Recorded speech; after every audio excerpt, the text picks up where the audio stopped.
देवाय कृष्णाय वासुदेवाय देवकी नंदनाय च नंदगोपकुमाराय गोविंदाय नमो नमः। हाँ, हरे कृष्णा। हाँ, हरे कृष्णा। तो आज आपको तो अभी आप लोगों ने आज तक काफ़ी वृंदावन के लीलाओं के बारे में सुना होगा। तो वृंदावन में ऐसे बहुत भगवान की लीला स्थलियाँ हैं जिनका नाम अभी भी पुराना नाम ही है, पिछले 5000 सालों से वही नाम है। तो रूप गोस्वामी बताते हैं कि राधा कृष्ण की जो लीला स्थलियाँ हैं वो 2 खरब लीला स्थलियाँ हैं वृंदावन में। तो आप देखते हैं कि 5000 साल पहले जहाँ भी भगवान ने लीलाएं की थी, तो आज भी वृंदावन में लगभग 355 ऐसे जगहें हैं जिनके पुराने नाम है आज भी। तो अभी ये नाम जो है कुछ ब्रज भाषा में है, कुछ ऐसे सरल भाषा में है। तो वृंदावन में हम देखते हैं कि अभी काफ़ी बदलाव हो रहा है। तो आजकल लोग कुछ अपनी तरफ से नाम कुछ भी बदल देते हैं, लेकिन ये जो अभी आपको हम जो नाम बताने जा रहे हैं, तो ये हमारे आचार्यों ने जो ग्रंथों में जो बताए हैं, जैसे भक्ति रत्नाकर से लेके मथुरा महात्म्य से लेके अन्य ग्रंथों में जो नाम है उनको हमने एक लिस्ट बनाया है। तो उसी के ऊपर आधारित जो है लीला स्थलियों का आपको हम आज संक्षिप्त में वर्णन करने का प्रयास करेंगे। तो वृंदावन की जो वास्तविक स्थिति उसके बारे में प्रभुपाद जी लिखते हैं भागवतम में एक तात्पर्य में, चुंबक द्वारा लोहे का आकृष्ट होना स्वाभाविक है, उसी तरह सारे जीवों का कृष्ण के प्रति आकृष्ट होना स्वाभाविक है, और इसलिए भगवान का असली नाम कृष्ण है, जिसका अर्थ है हर एक को तथा हर वस्तु को आकृष्ट करने वाला है। ऐसे आकर्षण के विशिष्ट उदाहरण वृंदावन में मिलते हैं, जहाँ हर वस्तु तथा हर कोई कृष्ण द्वारा आकृष्ट होता है। नंद महाराज तथा यशोदा देवी, वयोवृद्ध लोग, श्रीदामा सुदामा तथा अन्य ग्वाल बाल जैसे मित्रगण तथा श्रीमती राधा रानी तथा उनकी सखी गोपियाँ, और यहाँ तक कि पशु पक्षी एवं तथा बछड़े तक आकृष्ट होते हैं। बगीचे के फूल फल आकृष्ट है, यमुना की तरंगे आकृष्ट है, तथा स्थल आकाश वृक्ष पौधे पशु तथा अन्य सारे जीव आकृष्ट है। वृंदावन में प्रत्येक चर तथा अचर जीव वस्तु की यह स्वाभाविक स्थिति है। तो आप देखते हैं कि वृंदावन में अंग्रेजी में कहते हैं, नहीं लाइट रहने से चलेगा, ऐसे कुछ चलेगा, ओके। हाँ, तो वृंदावन में हम देखते हैं कि कृष्ण का अर्थ है जो हमें आकर्षण करते हैं, उनको कृष्ण कहा जाता है। तो अभी वृंदावन का बारे में हमारे बहुत सारे आचार्यों ने वृंदावन का एक डेफिनेशन दिया है। ब्रजेति गच्छति इति ब्रज, और एक है ऐसे 10-12 डेफिनेशन है, हमने यहाँ 2 ही लिया है। ब्रजंती गाव यस्मिन इति ब्रज, तो ब्रज का मतलब है जो चलता रहता है। जैसे भक्ति सिद्धांत सरस्वती कहते थे, प्राण आसे हेतु प्रचार, जिसके अंदर जान है वो प्रचार कर सकता है। तो उसी प्रकार वृंदावन में सब कुछ चलता रहता है। वहाँ कभी ऐसी स्थिति नहीं आती कि चला, हाँ, कई लोग कहते हैं हाँ, हमारे घर में ये मर गए, अभी 12 दिन कुछ नहीं होने वाला ऐसे वहाँ कुछ नहीं होता है। तो वृंदावन में सब कुछ जो है वो निरंतर क्लॉक चलता रहता है। तो जहाँ भगवान अष्टकलीय लीला करते हैं, तो अष्टकलीय लीला के इसमें जितने भी ये होते हैं भगवान के जो भक्ति में लगे हैं, हरि बोल, इनको थोड़ा अंदर जो गड़बड़ कर रहे हैं थोड़ा वॉल्यूम कंट्रोल करो।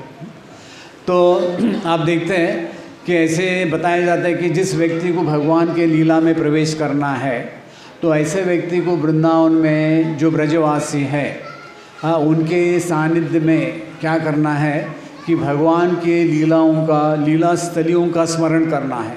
तो प्रभुपाद जी कृष्ण बुक में लिखते हैं कि ये कृष्ण बुक हमने जो लिखा है, इन कथाओं को स्मरण करके हम भगवत धाम जाने की अपनी तैयारी कर सकते हैं। तो वृंदावन में इतने सारी लीला स्थलियाँ हैं जिनका नाम आज भी पुराना नाम ही है। तो कुछ हो नहीं रहा है इनका आवाज़ कंट्रोल। हाँ, तो आप देखते हैं कि चैतन्य महाप्रभु जो है उन्होंने छठ गोस्वामी को भेजा था, तो वृंदावन में जितने भी लीला स्थलियाँ जो है वह अप्रकट हो गई थी। तो ये मेनली जो श्रेय वो चैतन्य महाप्रभु के 6 गोस्वामी को जाता है। तो अभी वृंदावन का अर्थ है वृंद देवी। वृंद देवी ने 60,000 साल तपस्या किया था कृष्ण भगवान को प्राप्त करने के लिए। तो वृंद देवी का कथा कुछ अलग ही है, लेकिन आज हम इतना वृंद देवी के बारे में बताएंगे नहीं। तो वृंद देवी की मेन जो सेवा है वो वृंदावन के जितने भी पेड़ पौधे हैं, बाकी जितने पशु पक्षी हैं, भगवान के जितने भी लीला स्थलियाँ हैं उनका संरक्षण करना और भगवान के लीला के अनुकूल जो भी स्थिति है उसको निर्माण करना, ये वृंद देवी का जो है रिस्पॉन्सिबिलिटी है। तो अभी हम आपको जो है रैंडम ऐसे अल्फ़ाबेटिकल नहीं है, तो हमने जो वृंदावन के लीला स्थलियों का जो नाम का एक लिस्ट बनाया है। तो अभी हम कुछ ऐसे पूरा पढ़ेंगे नहीं, केवल शॉर्टकट में बताएंगे। अगर पढ़ने जाएंगे तो बहुत समय जाएगा। तो एक जगह का नाम है दतिहा। दतिहा का मतलब है कि जहाँ कृष्ण भगवान ने एक असुर का वध किया था जिसका नाम था दंतवक्र। तो एक बार जब भी कृष्ण और बलराम जी गोपियों के साथ भ्रमण कर रहे थे, तो ये ज़बरदस्ती गोपियों को उठा के अपने पास लेके जाने का प्रयास कर रहा था। तो कृष्ण भगवान ने जाके उसको जो है उसका वध कर दिया। तो इसका नाम है दंतवक्र। तो जहाँ उसका वध हुआ था आज भी वो जगह है जिसका नाम है दतिहा। ठीक है। फिर आयोरे, गोविंदा आला रे आला मराठीमध्ये म्हणतात, ऐसे वृंदावन में कन्हैया आयोरे, कन्हैया आयोरे। तो ऐसी एक लीला आती है जब भी भगवान ने द्वारका की लीला समाप्त की, तो उसके पश्चात जब भी कृष्ण भगवान वृंदावन लौट के आए तो सारे ग्वाल बाल बहुत प्रसन्न हो गए और वो चिल्लाने लग गए कन्हैया आयोरे। तो इस प्रकार वो जैसे वो चिल्लाए, तो अभी मुसलमान लोगों ने उसका नाम बदल दिया है, लेकिन आज भी काफ़ी लोग उसको कहते हैं आयोरे। उसका नाम अलीपुरा रखा है, लेकिन वो उसका जो असली नाम है आयोरे। फिर गौराई या गौरवाई भी कहते हैं। जब भी नंद महाराज कुरुक्षेत्र गए थे एक बार तीर्थ यात्रा करने के लिए, और जब भी वो तीर्थ यात्रा करके लौट के आए तो उनका ब्रजवासियों ने फिर से स्वागत किया था वृंदावन में, तो इसलिए उस गांव का नाम हो गया गौरवाई। ठीक है। फिर छठी करा। आप देखते हैं कि जब भी गोकुल में सारे असुरों का ज़्यादा ही प्रभाव हो रहा था, तो नंद महाराज के जो बड़े भाई थे उनका नाम था ये नंद महाराज उपानंद। हाँ, उपानंद ने कहा कि अभी हम यहाँ से वृंदावन चलेंगे, वहाँ यमुना जी बहती है और हमारे गायन के लिए बहुत अच्छी जगह है। तो उन्होंने क्या किया, सारे स्त्रियों को बच्चों को बैलगाड़ी में रख के अपने जितने भी गाय थे बैल थे उनको आगे लेके वो जो है गोकुल से यमुना पार करके वृंदावन आए। तो वृंदावन में जिस जगह उन्होंने अपना डेरा कैंप डाला उस जगह का नाम हो गया छठी करा। तो आज भी वहाँ अभी एक बहुत सुंदर मंदिर है। 100 साल पहले वहाँ एक व्यक्ति जो ध्यान कर रहे थे, भगवान ने उनको सपना दिया कि हम यहाँ ज़मीन में गड़े हैं। तो वहाँ गरुड़ गोविंद जी का मंदिर है। तो उस जगह की खुदाई की तो ये 5000 साल पुराने विग्रह मिले जिनका नाम है गरुड़ गोविंद। तो ये छठी करा जब आप वृंदावन से मेन हाईवे से वृंदावन प्रवेश करते हैं 5 किलोमीटर यानी वृंदावन में है, लेकिन मेन हाईवे से ये टच है। ठीक है। अभी गंधेश्वरी, आप देखते हैं कि हमारे भौतिक जगत में कौन सा गंध आता है आप लोगों को मालूम है, जो भी है। लेकिन एक बार जब भी कृष्ण भगवान गोचरण कर रहे थे कि राधा रानी और उनके सहेलियों के साथ कहीं भ्रमण कर रही थी, तो राधा रानी के शरीर का जो गंध है, जैसे महाभारत में उल्लेख आता है कि द्रौपदी का जो शरीर का जो खुशबू है वो एक कमल के फूल का खुशबू आता था, वो एक योजना, जैसे ऋषभ देव का आप लोगों ने सुना होगा। किसी को मालूम है ऋषभ देव का शरीर का अंग का वो खुशबू कितने मील सुनाए, सॉरी खुशबू आता था? किसी को मालूम है? भागवतन में 10 योजना जो भी है, 80 मील जो भी है। तो राधा रानी जो है उनके शरीर की से खुशबू जैसे कृष्ण को सूंघने में आई, तो उससे कृष्ण भगवान जो है वो मूर्छित हो गए, उनकी मुरली गिर गई, उनका मुकुट भी गिर गया। तो उस जगह का नाम है गंधेश्वरी। आगे खेचरी गांव। तो जब ही कृष्ण भगवान ने पूतना का वध किया था, तो पूतना का वध के समय कृष्ण भगवान कितने दिन के थे? कोई नहीं था वहाँ गोकुल में। कितने दिन के थे? 7 दिन। ओके। एक खेचरी गांव, फिर तोश गांव। तो कृष्ण भगवान के एक जो है ग्वाल थे, वो बहुत एक्सपर्ट डांसर थे। तो उसने क्या किया, कृष्ण को अलग अलग प्रकार का नृत्य सिखाया, तो इसलिए उस गांव का नाम है तोश गांव। फिर जखीन ग्राम, यहाँ एक बार बलराम जी ने एक यक्षिणी यानी जैसे ये खेचरी कहते पूतना, वैसे एक राक्षसी थी, उसका वध किया था, इसलिए इसका नाम हो गया जक्षिण। तो आगे विहार वन। आप देखते हैं कि वृंदावन में कुल मिला के कृष्ण भगवान के प्रकट लीला के समय 1000 वन थे। तो एक वन है विहार वन, ये यानी जहाँ कृष्ण भगवान क्या करते थे, अपने गायों को चराते थे और ग्वाल वालों के साथ वहाँ विहार करते थे। तो एक बार की ऐसी कहानी है कि वहाँ बताया जाता है कि कृष्ण भगवान जो है वहाँ ग्वाल वालों के साथ कृष्ण जो है गौओं को मधुर जल पिलाते थे, और ऐसे माना जाता है कि मानो यमुना की छड़ी लेकर ये राधा रानी जो है, राधा रानी पर प्यारे कुंज बिहारी को नचाना सिखा रही थी। बताया था कि राधा रानी ने यहाँ कृष्ण को डांसिंग सिखाया था। ठीक है। फिर बसोती और राल गांव, जब भी नंद महाराज वृंदावन से काम्यवन की तरफ शिफ्ट हो रहे थे, तो उस समय बताया जाता है कि वृषभानु जो है वो बसोती करके एक गाँव है, ये गिरिराज जी से केवल 3 किलोमीटर दूरी पर है।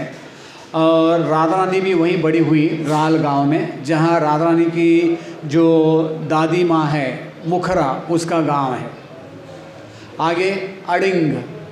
अभी आप लोगों को मराठी में भी अडिंग एक शब्द आता है ना, हाँ, जो बीच में टांग डालने वाले को कहते हैं। चलो, तो बताया था कि यहाँ कृष्ण भगवान क्या करते थे, सखाओं के साथ यहाँ सखियों को बीच में वो रोक के उनसे जो है टैक्स के रूप में दही, दूध, मक्खन लेते थे, इसलिए इसका नाम हो गया अडिंग। फिर माधुरी कुंड, राधा रानी जो है उनकी एक गोपी थी, उसका गांव था, तो ये माधुरी कुंड है।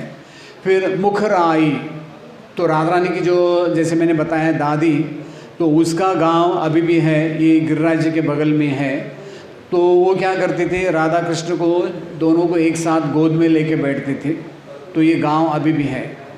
फिर छकना ग्राम, तो एक बार बताया था कि गोपियों ने कृष्ण बलराम जी के साथ ग्वाल वालों को भरपेट छाछ पिलाया था, इसलिए उस गांव का नाम हो गया छकना ग्राम।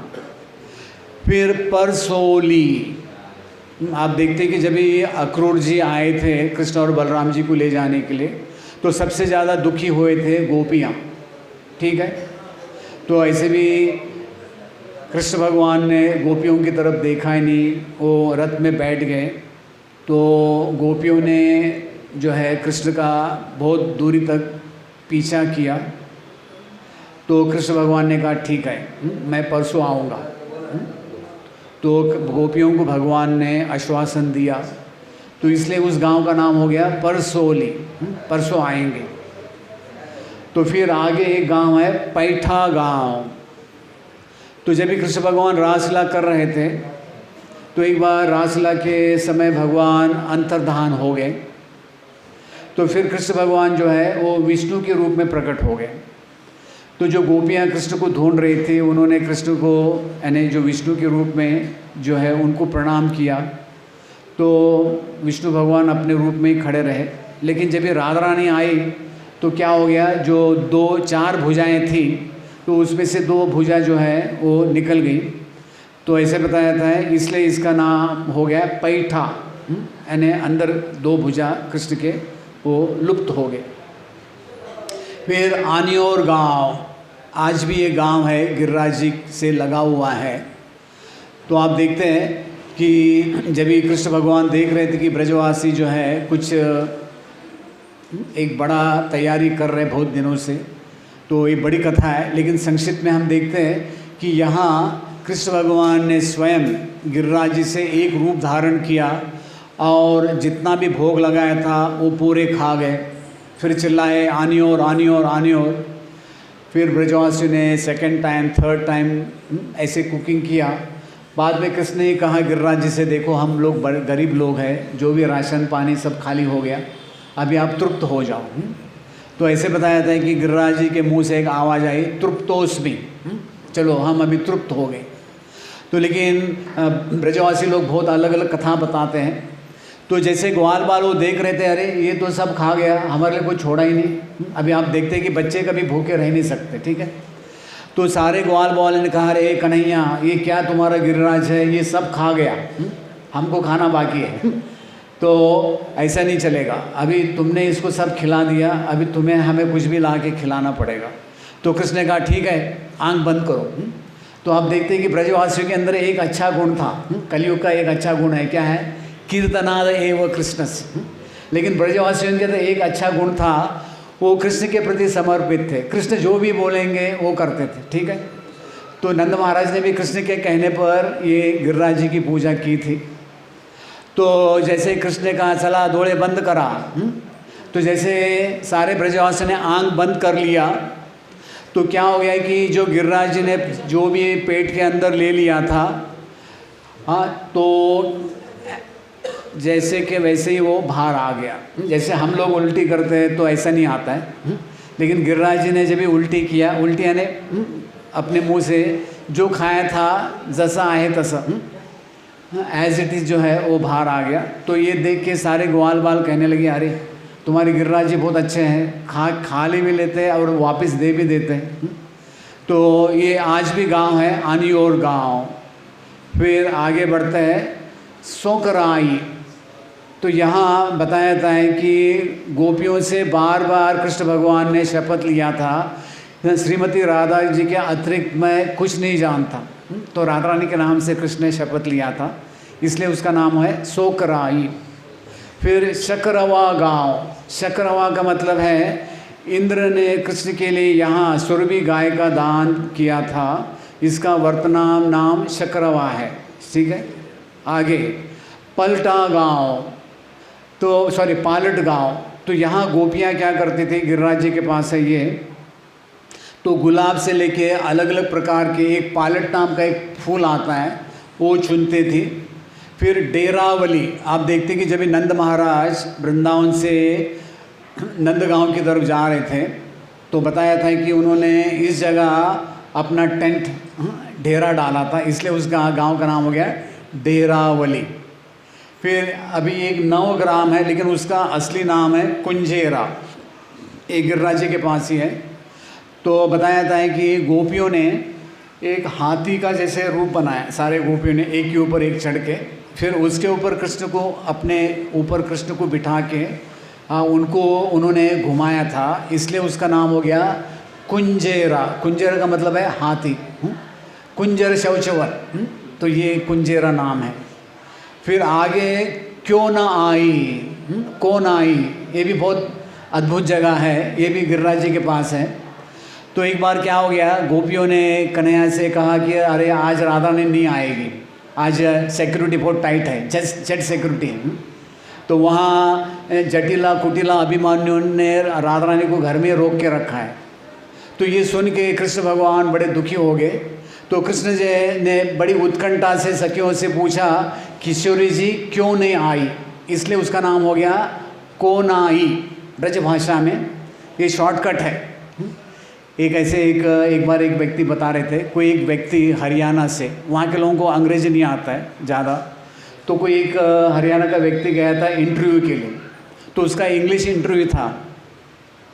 तो इंटरव्यू वाले ने पूछा कि देखो आपको एक सेंटेंस बनाना है, लड़की नीचे खड़ी है। तो उसने कहा एक सेंटेंस क्यों, मैं एक वर्ड में बोल सकता हूँ। उसने बोला अरे बताओ, मिसअंडरस्टैंडिंग। उसने क्या बोला, मिसअंडरस्टैंडिंग। चलो, तो यहाँ आप देखते हैं कि कौन आई का मतलब है क्यों ना आई, ठीक है। चलो आप लोग थोड़ा मिसअंडरस्टैंडिंग मत कर लेना, ओके। गांठोली। तो एक बार राधा कृष्ण जो है वो झूले में झूला कर रहे थे, तो ललिता ने जाके पीछे से क्या कर दिया, दोनों के जो वस्त्र है हाँ उसमें गांठ मार दिया, इसलिए उस जगह का नाम हो गया गांठोली। तो बताया जाता है कि अभी 500 साल पहले जब चैतन्य महाप्रभु 1515 में गए थे वृंदावन, तो जब भी उनको गोपाल जी का दर्शन करना था, तो गोपाल जी कभी कभी गिरिराज जी से नीचे आते थे। तो गांठोली गांव में गोपाल जी रुके थे। तो चैतन्य महाप्रभु जब भी गिरिराज जी की परिक्रमा कर रहे थे, तो गांठोली गांव में जाके उन्होंने गोपाल जी का दर्शन किया, ठीक है। फिर गुलाल कुंड, ये आज भी है। तो आज भी यहाँ कोई वर्षा का जो पानी गिरता है वो गुलाल जैसे उसका रंग बन जाता है। तो बताया था कि गोपियाँ जो हैं इसके बाद में, होली के बाद में गोपियों ने यहाँ स्नान किया था, तो इसके लिए इसका नाम हो गया गुलाल कुंड। ये भी गिरिराज जी से थोड़े दूरी पर है, गांठोली गांव के दूरी पर है। फिर देवशीर्ष स्थान, तो यहाँ सारे देवताओं ने आके कृष्ण भगवान की स्तुति की थी। तो आप देखते हैं कि वृंदावन में बहुत सारे ऐसे लीलाएं हैं जहाँ जब भी कृष्ण भगवान बाल लीला कर रहे थे, तो जैसे नल कुबेर मणिग्रीव का भी उल्लेख आता है।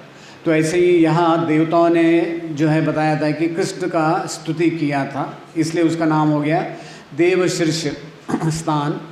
फिर मुनि शीर्ष, एक जगह कृष्ण भगवान की स्तुति मुनियों ने किया था, ये गांव भी अभी भी है।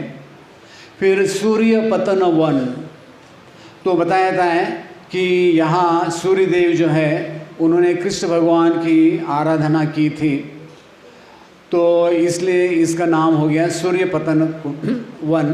फिर दीर्घपुर, तो बताया जाता है कि यहाँ पर कृष्ण भगवान ने अपने रूप सौंदर्य और वेणु माधुर्य से श्रीमती राधिका के धैर्य, मार्म एवं लज्जा को भी डिंग, यानी ब्रजभाषा में एक शब्द होता है डिंग, यानी किसी को बिल्कुल ये कर देना, तो ये इसके लिए इसका नाम हो गया डीग, लेकिन आजकल कहते हैं दीर्घपुर। तो ये राजस्थान के अंदर आता है परिक्रमा में, यानी वृंदावन का कुछ जगह काम्यवन में आता है, बद्रीनाथ, केदारनाथ, काम्यवन, ये राजस्थान में आता है।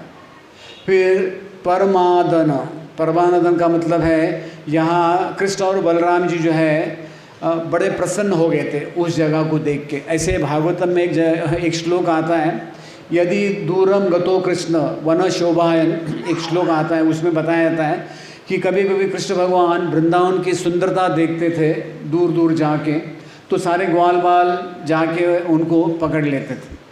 तो ये बताया जाता है कि एक बार इस गांव का दृश्य देख के भगवान बड़े प्रसन्न हो गए थे, तो इसलिए उसका नाम हो गया परमादाना, ठीक। फिर सेतु कंदरा, तो ये बद्रीनाथ के पास दो पहाड़ियों के बीच में एक बहुत सुंदर जगह है। तो यहाँ भगवान जब ये कर रहे थे, गोचरण कर रहे थे, तो ये जगह को देख के भगवान जो है बहुत ही ये हो गए, प्रसन्न हो गए थे, इसलिए इसका नाम हो गया सेतु कंदरा। फिर इंद्रोली, देवराज इंद्र ने अपने अपराध से जो है मुक्त होने के लिए भगवान श्री कृष्ण की आराधना की थी, तो इसको कहते हैं इंद्रोली, ठीक है।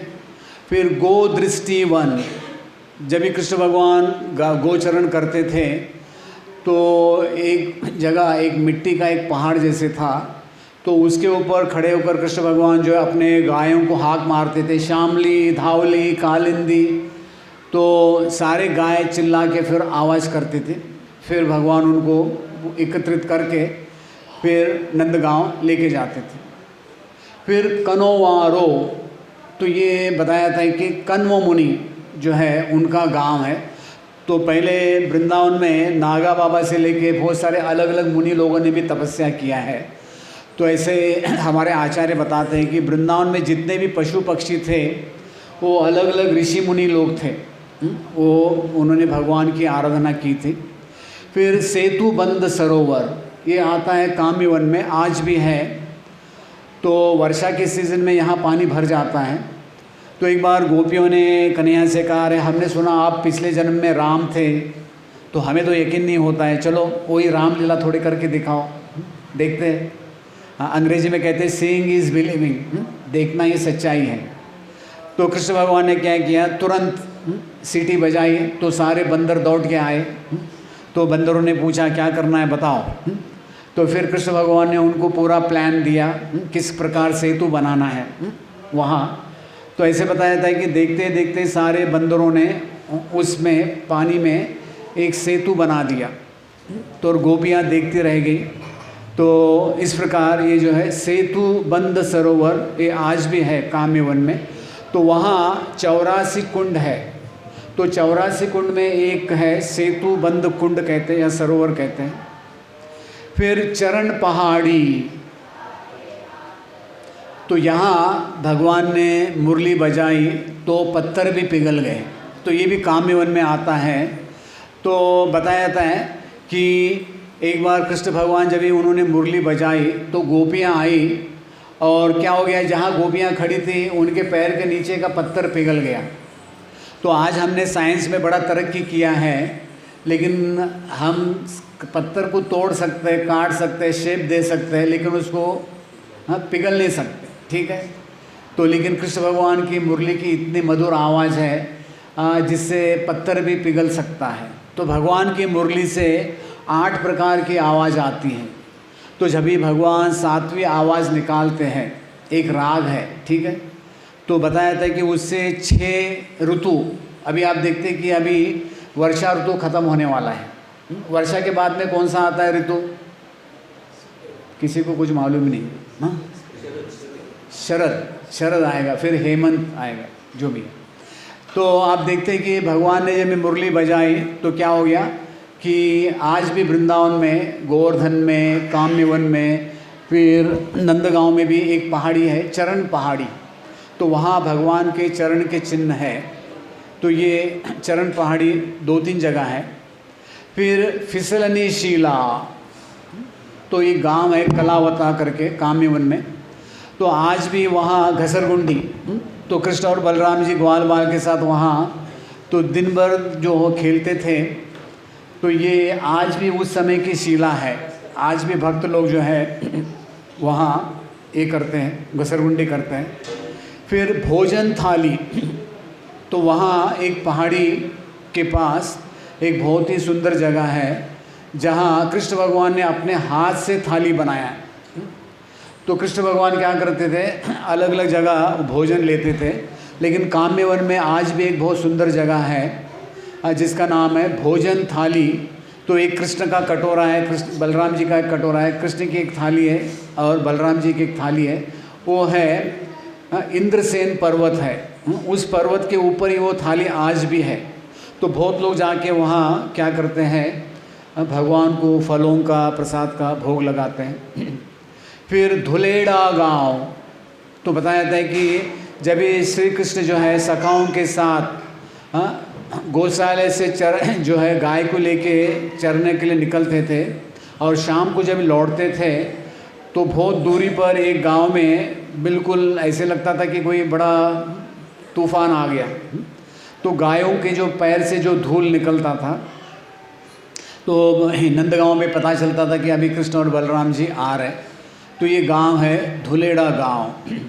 फिर उधा का मतलब है कि जब ये उद्धव आए थे एक पत्र लेके गोपियों के लिए, ब्रजवासियों के लिए, तो जहाँ उद्धव ने विश्राम किया था वो जगह है उधा। फिर अटोर, तो यहाँ कृष्ण और उनके जितने भी ग्वाल बाल मित्र थे वो क्या करते थे, वो पहाड़ी के ऊपर खेलते थे। तो वहाँ आज भी 56 कुंड, ये छोटे छोटे पत्थर में भगवान ने बड़े बड़े पत्थर में छोटे कटोरे बनाए थे, 56 कटोरे हैं। तो कृष्ण भगवान के जितने भी ग्वाल बाल थे वहाँ खेलते थे। और उसी पर्वत में जो है उसको एक दूसरा नाम है सखीगिरी पर्वत। तो यहाँ बचपन में गोपियाँ जो हैं खेलती थी, तो इसको कहते हैं सखीगिरी पर्वत। ये आज भी है, ये है बरसाना के बगल में ऊंचा गांव है, तो वहाँ ये पर्वत है। और ये है त्रिवेणी कूप।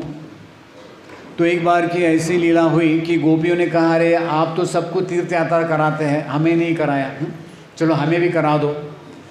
तो कृष्ण भगवान ने कहा ठीक है, आपको कहीं बाहर जाने की ज़रूरत नहीं, आपके लिए हम गंगा यमुना सरस्वती को यहीं बुलाते हैं। तो कृष्ण भगवान ने अपने मुरली से क्या किया कि ज़मीन में खड्डा किया और उसमें गोपियों ने क्या देखा, 3 झरने उसमें प्रकट हो गए गंगा यमुना सरस्वती के। तो गोपियों ने जो है वहीं अपना तीर्थ यात्रा कर लिया।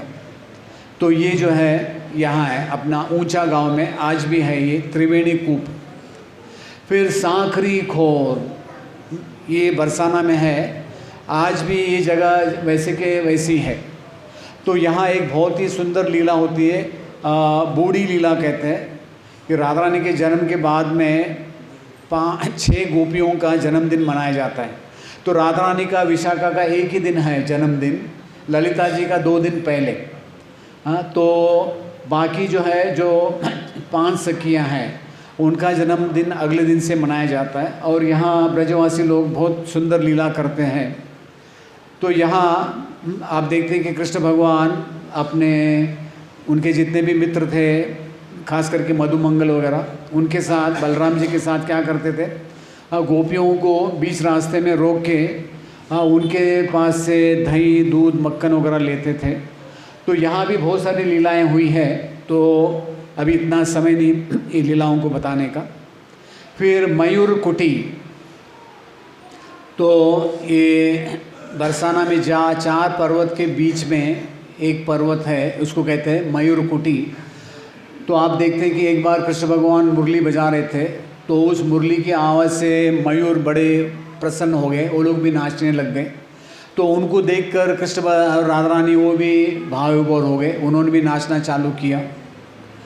तो ये नीचे का जो आप चित्र देख रहे हैं, तो वहाँ एक ब्रजवासी थे, वो अंधे थे।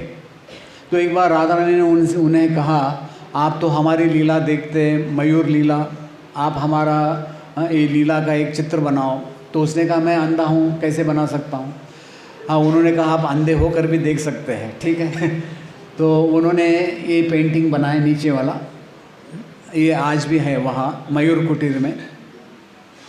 फिर अन्नकूट स्थली, जहाँ ब्रजवासियों ने जो ये किया था, अन्नकूट का पूरा प्रसाद जो है वहाँ लगाया था, ये आज भी उस वहाँ गोवर्धन के बस स्टैंड के पास है। फिर पीली पोखर, अभी ब्रजवासियों ने इसका नाम बदल दिया, इसका नाम रख दिया प्रिया कुंड। तो यशोदा को पता चला कि राधा रानी को दुर्वास मुनि ने एक आशीर्वाद दिया है, तो राधा रानी जो भी पकवान बनाएगी वो मन बहाने वाले, प्रसन्न करने वाले, तो जो भी खाएगा वो हर समय प्रसन्न चित्त रहेगा। तो राधा रानी जो है उनके घर में जाती थी हर दिन कुकिंग के लिए। तो एक दिन यशोदा ने सोचा ये लाली को डेली अप डाउन करना पड़ता है, जैसे बम्बई में लोग अप डाउन करते हैं। तो उन्होंने कहा अगर इसका हमारे कन्हैया के साथ अगर शादी कर देंगे तो इसको डेली अप डाउन नहीं करना पड़ेगा। तो यशोदा ने भाव विभोर होके राधा रानी के हाथ में जो है हल्दी लगाई थी। तो जैसे राधा रानी घर आ रही थी तो ऋषभानु के जो है वो जो रिश्तेदार वो कह रहे थे अरे इसका तो मंगनी हो गया। मंगनी यानी एंगेजमेंट, क्या बोलते हैं आप लोग मराठी में, एंगेजमेंट, हाँ जो भी है, हाँ। तो उन्होंने कहा अरे हमको इन्होंने इनवाइट भी नहीं किया। तो फिर राधा रानी को समझ में आया, तो राधा रानी ने जाके क्या किया, इस कुंड में हाथ धोया। तो इसलिए इसका नाम हो गया पीली पोखर। जब ये चैतन्य महाप्रभु आए थे वृंदावन की परिक्रमा में, तो चैतन्य महाप्रभु ने भी यहाँ स्नान किया था। फिर आगे ढबरारो, तो बताया जाता है कि यहाँ श्रीमती राधिका के दर्शन से कृष्ण की दोनों आंखों में से आंसू भर आए। तो कृष्ण के आंखों में आंसू आने के कारण इसके लिए इसका नाम हो गया ढबरारो। फिर रसोली एक जगह है, वृंदावन से ज़्यादा दूर नहीं, 10 किलोमीटर पर एक गांव है। तो जहाँ भगवान ने गोपियों के साथ रासलीला किया था, आज भी वहाँ गोपियों की पायल की आवाज़ आती है। वृंदावन में बहुत जगह है, आज भी गोपियों की पायल की आवाज़ आती है। वृंदावन में एक हो गया, बरसाना में एक जगह है गहवर वन, और एक काम्यवन में एक जगह है, उसको कहते हैं कदम्ब खंडी। तो आज भी बहुत ऐसी जगह है जहाँ गोपियों की उनके नूपुर की आवाज़ आती है। इसका नाम है रसोली। फिर मुक्ता कुंड बताया था कि यहाँ पर श्रीमती राधिका ने कृष्ण के साथ विवाद कर मुक्ताओं को खेत बनाया था। तो एक बार राधा कृष्ण का एक ये हो गया था, मोतियों के लिए झगड़ा हो गया था। तो यहाँ राधा रानी ने जो है वो मुक्ता नाम के मणि होते हैं उनको प्रकट किया था। फिर विह्वल कुंड, ठीक है। तो यहाँ बताया था कि एक बार एक यानी तोता जो उसको फीमेल है उसको सारिका कहते हैं, तो आके जो है राधा रानी का वो ये करने लग गई, गुणगान करने लग गई। तो ये सुन के जो है बताया था कि नाम और गुणों का श्रवण करके कृष्ण जो है उनके हृदय में नाना प्रकार के भाव उदित हो गए और कृष्ण भगवान बड़े विह्वल हो गए। समझ में आ रहा है? जैसे अष्टविकार कहते हैं, भगवान को तो वो आते नहीं, लेकिन जो शुद्ध भक्त होते हैं उनके अंदर एक अष्टविकार आते हैं, तो उससे वो कभी हंसते हैं, रोते हैं। तो कृष्ण भगवान जो है ये इनका आवाज़ सुनकर वो सारिका का आवाज़ सुनकर वो बड़े विह्वल हो गए। ऐसे चैतन्य चरितामृत में एक उल्लेख आता है, जब भी चैतन्य महाप्रभु वृंदावन गए थे तो उनके हाथ में एक सारिका एक तोता आके बैठ गए, तो दोनों ने राधा कृष्ण का गुणगान किया। तो ये विह्वल कुंड है। फिर संकेत वन, तो यहाँ ललिता जी ने राधा कृष्ण को पहली बार मिलाया था। जैसे हम कहते हैं ना पहली मुलाकात, तो कभी कभी हम लोगों ने जिसका शादी होता है वो पहली मुलाकात। फिर आखिरी मुलाकात वृंदावन में एक जगह है प्रेम सरोवर, जहाँ राधा कृष्ण का आखिरी मुलाकात हुआ था। फिर भांडोखोर, जहाँ नंद महाराज जो है वो बड़े बड़े बर्तनों में दूध रखते थे। फिर आगे पाई गांव, तो यहाँ बताया जाता है कि एक समय श्री कृष्ण सखियों के साथ लुका छिपी यानी ब्रज भाषा में छुप छुप के खेलना, उसको लुका छिपी कहते हैं, लीला खेल रहे थे। कृष्ण कहीं छिप गए, राधिका के साथ सखियों ने अत्यंत व्याकुल हो उठे और खोजने लगी। बहुत प्रयत्न करने पर गोपियों ने कृष्ण को यहीं पर ढूंढ लिया। तो गोपियाँ चिल्लाई, कृष्ण को पाकर सखियाँ जो है वो चिल्लाने लगी, पाई पाई, इसलिए उसका नाम हो गया पाई गांव। तो ब्रज भाषा में पाई का मतलब है मिल गया। फिर तिलो यार, यहाँ बताया था कि राधा और कृष्ण सखियों के साथ लीला विलास से इस प्रकार अविष्ट हो गए कि उन्हें भोजन पाने की तिल मात्र का भी समय नहीं रहा। घर लौटने की तो बात ही अलग है। तो इसका नाम है तिलो यार। फिर आगे बिछोर का मतलब है कि जब ये राधा और कृष्ण को अलग होना होता था शाम को, तो वो बड़े दुखी हो जाते थे। इसलिए जो है जहाँ वो बिछड़ते थे एक दूसरे से, तो उस लीला स्थली का नाम है बिछोर। फिर एक जगह है हारोयान गांव। तो बताया जाता है कि एक बार गोपियों ने देखा ये कन्हैया हमको बार बार हराता है, और ये भी ऐसे भी थोड़ा मल्ल है, पहलवान है, तो हम कुछ एक आइडिया से इसको हराते हैं, ठीक है। तो गोपियों ने कृष्ण से कहा कि हम आपके साथ एक गेम खेलना चाहते हैं, चेस गेम, समझते ना, पासे का गेम, ठीक है। तो उस गेम में उन्होंने कहा कि आप मुरली लगाना पड़ेगा, आपका मुकुट लगाना पड़ेगा। तो इस प्रकार क्या हो गया, गोपियों ने कृष्ण को उस गेम में हरा दिया, तो इसलिए उसका नाम हो गया हरोयान गांव, ठीक है। फिर वनगमन स्थान, माँ यशोदा राम और कृष्ण के प्रतिदिन नाना रूप में श्रृंगार करने के बाद गोचरण के लिए तैयार करती थी, तब व्याकुल चित्त से सखाओं के साथ गोचरण के लिए विदा करती थी। तो आज भी ये नंदगांव में जगह है जहाँ से कृष्ण भगवान गोचरण के लिए जाते थे। फिर एक है गोचरण गमन मार्ग, सखाओं के साथ जो है कृष्ण बलराम जी जो है इस मार्ग से होकर प्रतिदिन निकलते थे। फिर राधिका विदा स्थली, जहाँ यशोदा जी राधा रानी को जावट की तरफ छोड़ देते थे, वो है। फिर दधी मंथन का स्थान, जहाँ यशोदा जी दही का मंथन करती थी।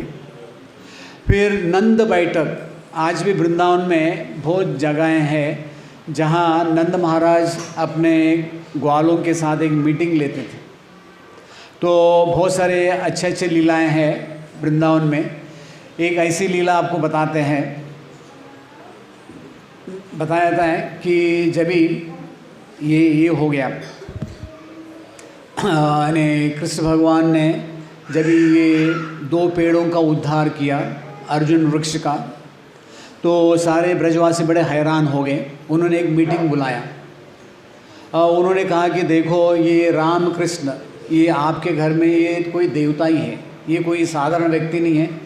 और हमारा एक आप लोगों से अनुरोध है कि आप इनको डांटो मत। आप लोग बहुत इनको डांटते हैं, बहुत सताते हैं, इनसे बहुत कुछ काम कर लेते हैं, इनको गोचरण के लिए भेजते हैं, ये सब कुछ बंद करो। तो ऐसे नंद महाराज और यशोदा को उन लोगों ने मीटिंग में एक प्रपोज़ल रख दिया, बोला ये बच्चे कोई साधारण नहीं है, ये कुछ देवता लोग ही हैं। तो नंद महाराज थोड़ा ठाका मार के हंसने लगे, अरे क्या बात करते हैं, तो दिन में तो 50 बार तो हमको भूख लगी है करके चिल्लाते हैं, ये कैसे भगवान हो सकते हैं, ठीक है। तो इस प्रकार तो नंद महाराज की जो बैठक होती थी तो वहाँ कुछ ना कुछ एक प्रस्ताव या मीटिंग तो होता था। तो नंद महाराज कृष्ण और बलराम जी को वहाँ गोद में लेके बैठते थे। फिर हाओ बिलाओ, तो आज भी वृंदावन में जो ब्रजवासी लोग हैं अपने बच्चे को डराते हैं हवा। तो उस समय की एक बात है कि यशोदा ने भी कृष्ण को डराया था। तो एक बार यशोदा ने कहा कृष्ण को, अरे चलो ये हवा आ जाएगा। तो कृष्ण भगवान ने कहा, अरे मैंने बहुत सारे राक्षस देखे लेकिन मैं हवा देखा नहीं, हवा कैसे होता है बताओ। तो जो भी है, आज तक किसी ने हवा देखा नहीं है। तो ऐसे बताया था कि शांडिल ऋषि है, उन्होंने जो राक्षस वृंदावन आएंगे खास करके नंदगांव, उनको पाषाण होने का एक श्राप दिया था। तो 2 राक्षस आए थे हाओ बिलाओ, ठीक है, वो दोनों राक्षस पाषाण बन गए। आज भी ये नंदगांव में वो 2 पत्थर है जो जिनकी पाषाण की शिला है। तो ये है हाओ बिलाओ लीला। फिर राधिका गमन पथ, जो सखियों के साथ राधा रानी जो सूर्य कुंड के लिए जाती थी पूजा करने के लिए, वो है। फिर गोचरण पथ, श्री कृष्ण इसी मार्ग से ये हो गया। फिर किशोरी कुंड, ये जो है जावट में है जहाँ राधा रानी का विवाह हुआ था। गांव के पूर्व में बताया था, कभी कभी श्री कृष्ण यहाँ सखियों एवं राधा रानी के साथ एक कुंड में जल क्रीड़ा करते थे। हाँ, ये है किशोरी कुंड है। फिर एक है रत्नाकर कुंड, तो बताया था कि सखियों ने अपने अपने घर से दूध लाकर इस सरोवर को प्रकट किया और इस सरोवर से नाना प्रकार के रत्नों को उन्होंने प्रकट किया था। तो ऐसे बताया था कि वृंदावन में कृष्ण भगवान स्वयं बताते हैं कि यहाँ कुछ असंभव नहीं है, सब कुछ संभव है। तो वहाँ गोपियों ने जो है रत्न प्रकट किया था। फिर एक गांव है आंजनोक, इस यहाँ एक शिला है कजरोटी शिला। तो एक बार की ऐसी लीला है कि कृष्ण भगवान जो है उन्होंने मुरली बजाई, तो राधा रानी अपना श्रृंगार कर रही थी। तो राधा रानी तुरंत भाग गई कृष्ण को मिलने के लिए। तो जैसे राधा रानी कृष्ण के पास सामने आई तो कन्हैया ने देखा कि राधा रानी के एक आंख में काजल नहीं है। तो वहाँ एक शिला थी, आज भी ये शिला है इस मंदिर में। ये अष्ट सखियों का गांव है, इंदुलेखा का गांव है।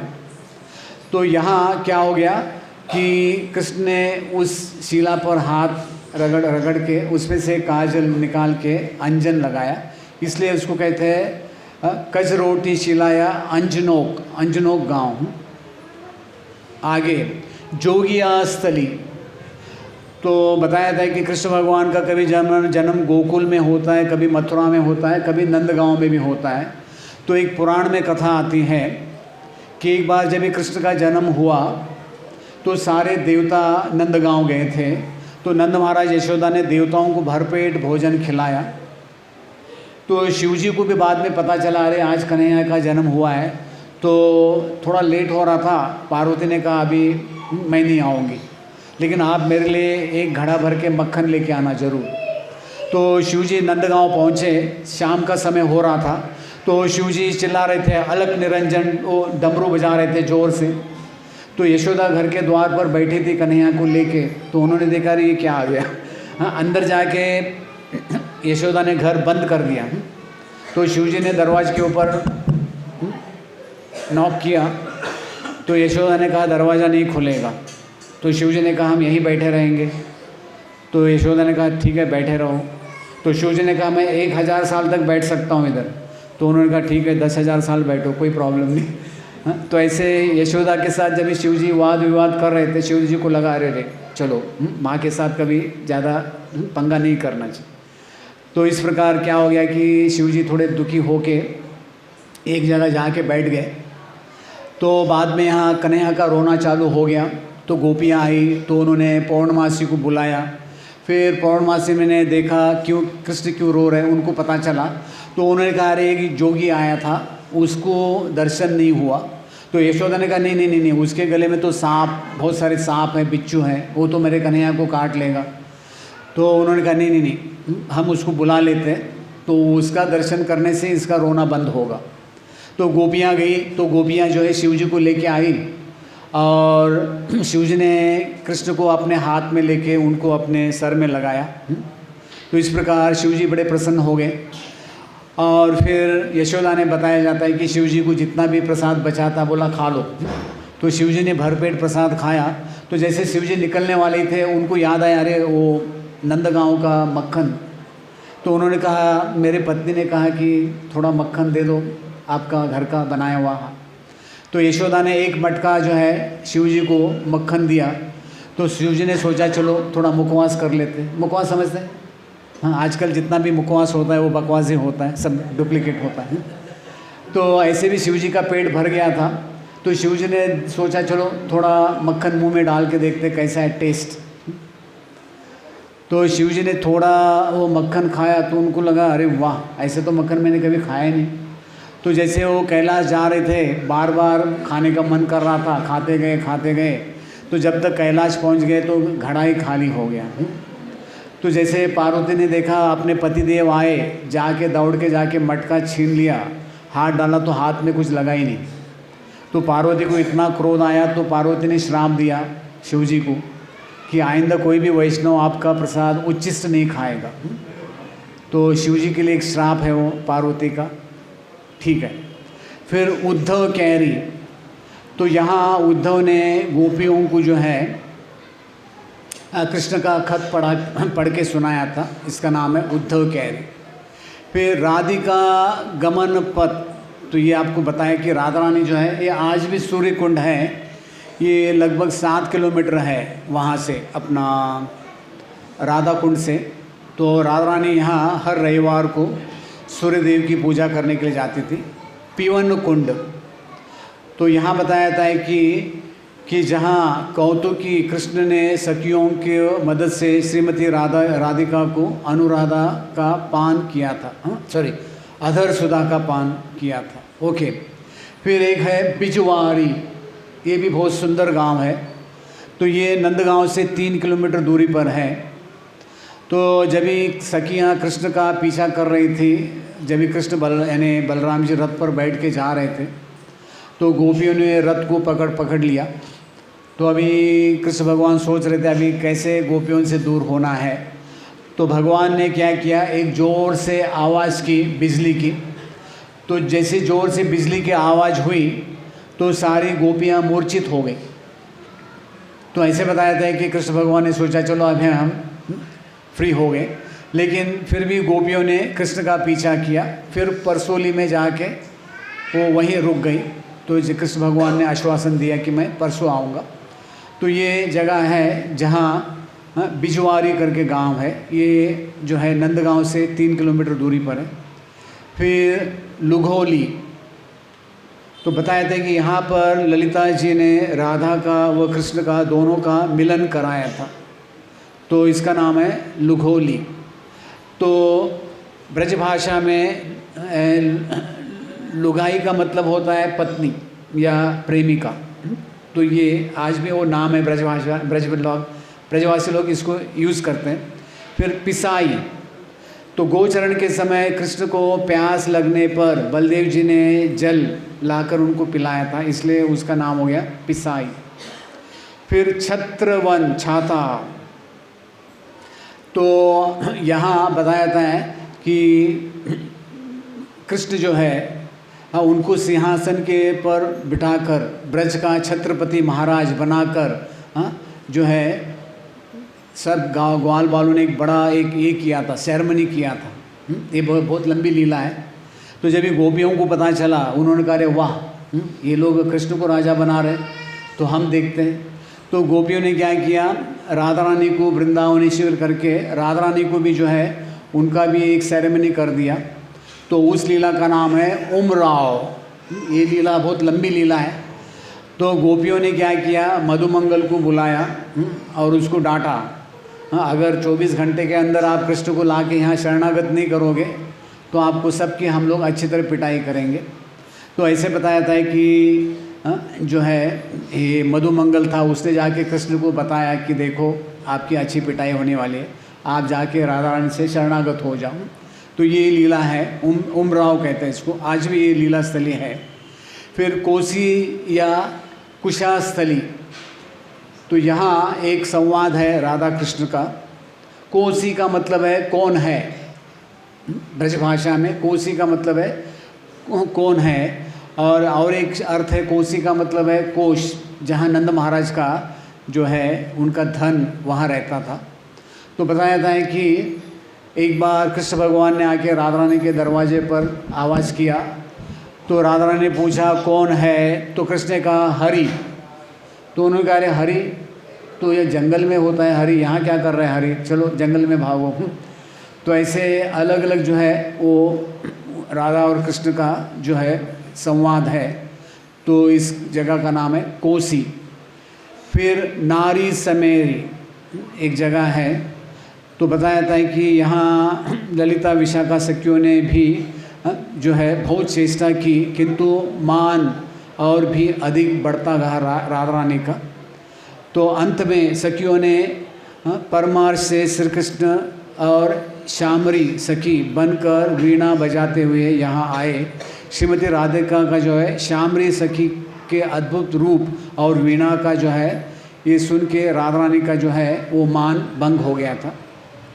फिर खदिर वन खायरो, तो यहाँ आप देखते कि कृष्ण भगवान ने बकासुर का वध किया था। तो बताया था कि जैसे बकासुर आया वो कृष्ण भगवान को निगल गया समझते, तो सारे ग्वाल वाल चिल्लाए खायरो खायरो, यानी खा गया। तो लेकिन बकासुर को लगा अरे उसने कुछ गरम गरम कुछ खा लिया, तो उसने उल्टी कर दिया। तो इस जगह का नाम है खदिर वन। तो अभी आप लोगों का समय हो रहा है, हरि बोल। टाइम अब कोई है टाइम कीपर? 7:10 हो गया। हाँ, तो ये नेछाओं, इसका मतलब है यहाँ गोचरण के समय सखाओं ने साथ कृष्ण दोपहर के समय यहाँ भोजन, यशोदा और सारे गोपियाँ यहाँ अपने अपने बच्चों के लिए ये लेके आती थी। फिर कामर, तो ये बताया था कि यहाँ श्री कृष्ण जो है काम यानी प्रेम से व्याकुल होकर श्रीमती राधिका के आगमन पथ की ओर निहार रहे थे।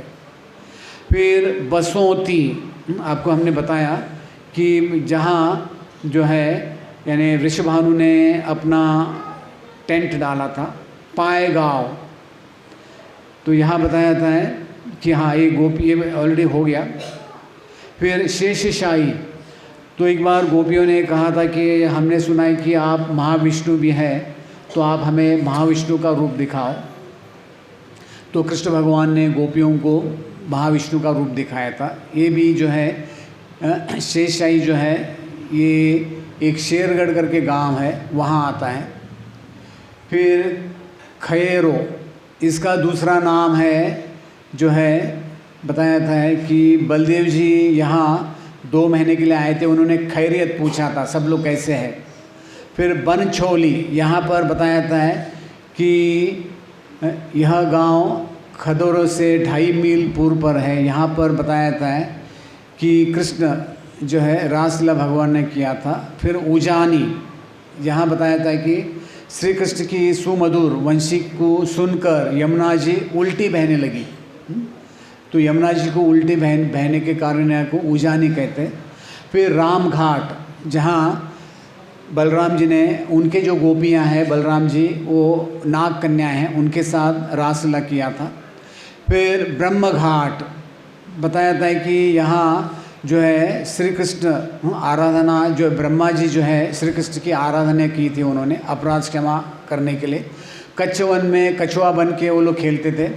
फिर भूषण वन, यहाँ गोचरण के समय सखाओं ने कृष्ण को अलग अलग पुष्पों से अलंकृत किया था, विहार वन हो गया। अक्षय वट, तो यहाँ गोपियों ने जो है अभी कार्तिक के बाद जो मास आता है वो कात्यायनी व्रत होता है, तो ये पेड़ उस समय से है। तो बताया था कि गोपियों ने यहाँ जो है आराधना की थी और उन्होंने योग माया उनसे कहा था कि कृष्ण को आप हमें पति के रूप में दे दो, इसको कहते हैं अक्षय वट। फिर आगियारा गांव, ये है भांडीर वट के बगल में। तो यहाँ कंस के असुरों ने आग लगाया था, तो कृष्ण भगवान ने ग्वाल बालों को कहा चलो आंख बंद करो, और कृष्ण भगवान अग्निपान कर गए। ये है तपोवन, अक्षयवट जो आता है वो तपोवन में आता है। तो क्योंकि गोपियों ने यहाँ तपस्या किया था, कात्यायनी से प्रार्थना किया था, इसको कहते हैं तपोवन। फिर चीर घाट, एक वृंदावन में आता है, एक राम घाट से पहले एक चीर घाट आता है। तो यहाँ कृष्ण ने गोपियों के कपड़े चुरा के ऊपर रख दिए थे। फिर एक नंद घाट है, तो एक बार यहाँ नंद महाराज को जो है वरुण के पार्षद पकड़ के लेके गए थे। फिर बसई गांव, वत्सवन, तो यहाँ बताया जाता है कि ब्रह्मा जी ने यहाँ बछड़ों को और ग्वाल बालों को चुराया था, ठीक है। उनाई अथवा जनाई गांव, तो श्री कृष्ण सखाओं के साथ बैठकर यहाँ भोजन करते थे। फिर बलहारा, यहाँ ब्रह्मा जी ने ग्वाल बालों का हरण किया था। फिर परखम, तो यहाँ बताया था कि ब्रह्मा जी ने कृष्ण के परीक्षा लेने के लिए यहाँ ग्वाल बालों को चुराया था। परखम का मतलब है कि परीक्षा लेना, सही। तो जब भी ब्रह्मा जी तुरंत आए तो उन्होंने देखा अरे सब कुछ नॉर्मल है, तो उनको लगा ये सचमुच वही है क्या, तो इसलिए इसका नाम हो गया सही। और जब भी ग्वाल बालों ने ब्रह्मा जी को देखा कहने लगे चौमा, चौमा का मतलब है 4 मुंह वाला, एक शॉर्टकट है चौमा। अभी भी ये वृंदावन के बगल में है, तो यहाँ ब्रह्म वन है, तो कभी आप लोग जा सकते हैं। तो ग्वाल बालों ने इनको 4 मुंह वाला चौमा कहा। फिर अजाई गांव, तो यहाँ भी इस्कॉन का गुरुकुल बन गया है। तो अगासुर जो है ये भी बड़ी लंबी लीला है। तो आप देखते हैं कि अगासुर का जब भी भगवान ने वध किया 1 साल के बाद में ग्वाल बालों ने अपने घर में इस कथा को बताया था। तो ये आज भी गांव है अजाई गांव। फिर जैत, तो ऐसे बताया था कि अगासुर का वध करने के बाद सारे देवताओं ने जय जय करके चिल्लाया, तो इसलिए इस गांव का नाम हो गया जैत। फिर सेयानो, सेयानो का मतलब है जब भी ग्वाल बालों ने ये कथा सुनाई तो गोपियों ने कहा यशोदा को आपका लड़का भी शाना हो गया। शाना समझते ना, अब ब्रजवासी एक लीला बताते हैं। एक बार यशोदा जी कृष्ण को नहलाने के लिए सब तैयारी की और कृष्ण ने कहा नहीं आज मैं खुद नहा लूँगा। तो यशोदा ने कहा चलो अभी ये बुद्धिमान हो गया। हाँ, तो उसको कहते हैं सेयानो। फिर आटस, आटस का मतलब है कि यहाँ श्री कृष्ण की परमानंद मधुर लीलाओं के दर्शन और आस्वादन करने के पूर्व अधिकारी तो ब्रजवासी है, फिर भी चतुर्मुख ब्रह्मा, महादेव शंकर, देवी देवर्षि नारद तथा बहुत सारे ऋषि मुनियों ने स्वयं भगवान श्री कृष्ण की आराधना की थी, इसलिए इसका नाम है आटस। फिर देवी आटस का मतलब है जहाँ देवी ने कंस को अपना 12 भुजाओं का रूप दिखाया था। फिर तमाल वन, आप देखते हैं कि वृंदावन में अलग अलग वन है, उसमें एक वन है तमाल वन, आज भी है। फिर मघेरा, तो बताया था कि यहाँ जो है जब श्री कृष्ण और बलदेव अक्रूर के साथ जो है बैठकर ब्रज से मथुरा जा रहे थे, तो बताया था कि ब्रजवासी यहाँ केवल देखते रह गए, क्योंकि रथ बाद में फुल स्पीड चला गया, तो वहाँ रथ की जो धूली हो गई, बाद में रथ अप्रकट हो गया, तो इसलिए उसका नाम हो गया मघेरा। छुंडरक का मतलब है यहाँ शौन, जो एक वहाँ एक ये थे ऋषि थे सौभारी, इन्होंने यहाँ तपस्या किया था। फिर शकरोयो, शकरोया का मतलब है देवराज इंद्र ने और ब्रजवासियों के चरणों में अपराध के कारण यहाँ जो है वह अपराध क्षमा के लिए ये किया था। फिर ये भांडीर वट, आज भी ये पेड़ है।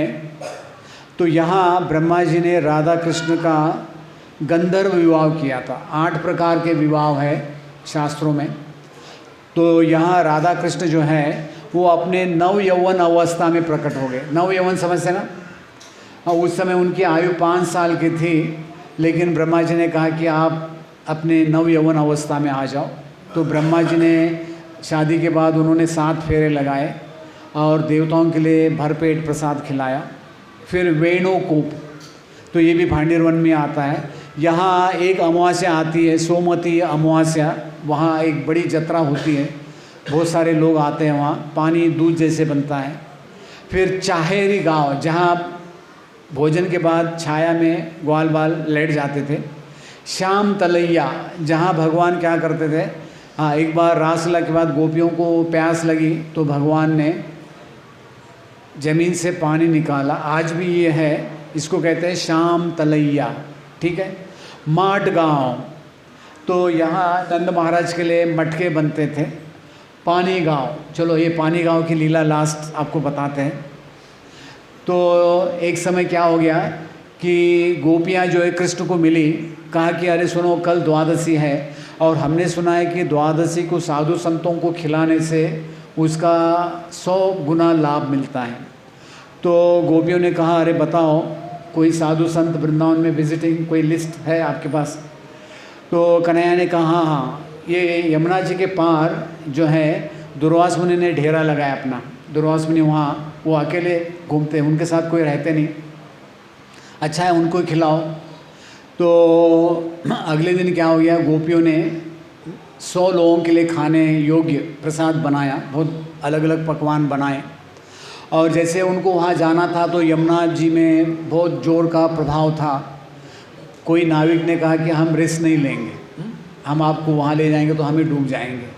तो गोपियाँ सोच में बड़ी क्या करना है। तो उन्होंने कृष्ण को देखा, तो कृष्ण से कहा अरे देखो अभी आपने बोला दुर्वासा को खिलाओ, तो यमुना जी रास्ता नहीं दे रही है। तो कृष्ण ने कहा कि चलो यमुना जी से कहो कि अगर कृष्ण बाल ब्रह्मचारी है तो हमें रास्ता दे देना। तो सारे गोपियाँ हंसने लग गई। तो कन्हैया ने कहा जाके बताओ तो सही। तो गोपियाँ आई, गोपियों ने यमुना जी से कहा कि अगर कृष्ण बाल ब्रह्मचारी है तो हमें रास्ता बना दो हमारे लिए। तो क्या हो गया, सचमुच एक रास्ता हो गया बीचों बीच। तो गोपियों ने यमुना को पार करके पानी गांव आई, तो वहाँ दुर्वास मुनि बैठे थे एक पेड़ के नीचे। तो पूरा प्रसाद वहाँ लगा दिया। तो दुर्वास मुनि देखते देखते पूरा 100 लोगों का प्रसाद खा गए। तो गोपियाँ देखती रह गई, अरे कुछ छोड़ा ही नहीं इसने। तो दुर्वास मुनि ने उनको कहा चलो आशीर्वाद, अभी आप जा सकते हैं अपने घर। तो फिर यमुना का रास्ता फिर बंद हो गया था। तो गोपी ने सोचा अभी यहाँ तो कन्हैया है ही नहीं, तो अभी क्या करने का, ये दुर्वास मुनि है। तो फिर दुर्वास मुनि के पास गई। तो दुर्वास मुनि से कहा अरे दुर्वासा जी सुनो, एक समस्या है, हमें यमुना पार करना है, कुछ कर दो। तो दुर्वासा ने कहा ठीक है, आप यमुना से कहो कि दुर्वासा जी ब्रह्म ऋषि है, वो केवल ध्रुवा घास का जो रस पीते हैं तो उन्होंने कहा हमारे सामने तो ये 100 लोगों का खा गया, कैसा आदमी है, तो चलो मजबूरी का नाम जो भी है। तो गोपियाँ आई, गोपियों ने कहा कि चलो दुर्वासा मुनि अब ब्रह्म ऋषि है तो रास्ता दे दो। तो फिर यमुना जी का जो है रास्ता हो गया। तो जैसे यमुना जी के पार गोपियाँ पहुंच गई तो सोच में पड़ गई, अरे काय झालं। तो उन्होंने एक मीटिंग किया, गोपियों ने कहा कि देखो ये कन्हैया जो है ये नौटंकी है। तो उन्होंने एक अंदाज़ लगाया, अंदाज़ समझते ना। हाँ, तो वो कहने लगी देखो ये कृष्ण जो है और ये दुर्वास मुनि, ये दोनों ठग है। ठग समझते ना, हमको ऐसे उल्लू बना दिया, ठग समझते ना, लूट लिया। और ये जो है यमुना, ये भी एक ठगनी है। हाँ, ठगनी है, ये इनका काम करती हैं। तो उन्होंने एक तात्पर्य निकाला, ये 2 ठग है और 2 ठग के बीच में ठगनी है।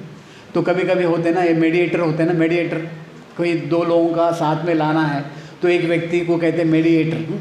तो गोपियों ने कहा कि ये 2 ठग और ये 2 ठग के बीच में एक ठगनी।